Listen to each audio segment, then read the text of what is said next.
Hello दोस्तों, welcome to my YouTube channel Islamic name. मेरा नाम साक्षी है। दोस्तों, हम हमारे चैनल पे आपके नाम से रिलेटेड जानकारी देते हैं, जैसे आपके नाम का मतलब, आपका lucky number, lucky date, lucky day, lucky colour, lucky stone, lucky metals. उससे पहले सब्सक्राइब बटन दबाकर चैनल को सब्सक्राइब करें और वीडियो को लाइक करें। आज इस वीडियो में हम बात करने वाले हैं मेयौद नाम के बारे में।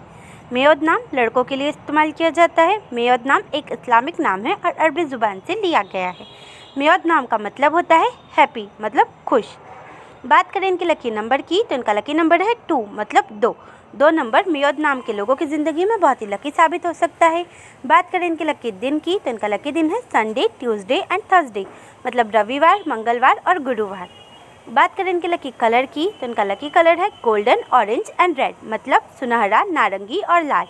बात करें इनके लकी स्टोन की, तो इनका लकी स्टोन है पेरीडॉट। पेरीडॉट हरे रंग का काफ़ी सुंदर और चमकीला रत्न होता है। मेयौद नाम के लोगों को पेरीडॉट रत्न बहुत ही सूट करेगा। बात करें इनके लकी मेटल्स की, तो इनका लकी मेटल है कॉपर, मतलब तांबा। अगर आपका नाम मेयौद है तो कमेंट बॉक्स में अपना नाम ज़रूर लिखें। अगर आप अपने नाम के बारे में जानना चाहते हैं तो कमेंट बॉक्स में अपना नाम ज़रूर लिखें। अपने दोस्तों के साथ इस वीडियो को शेयर करें।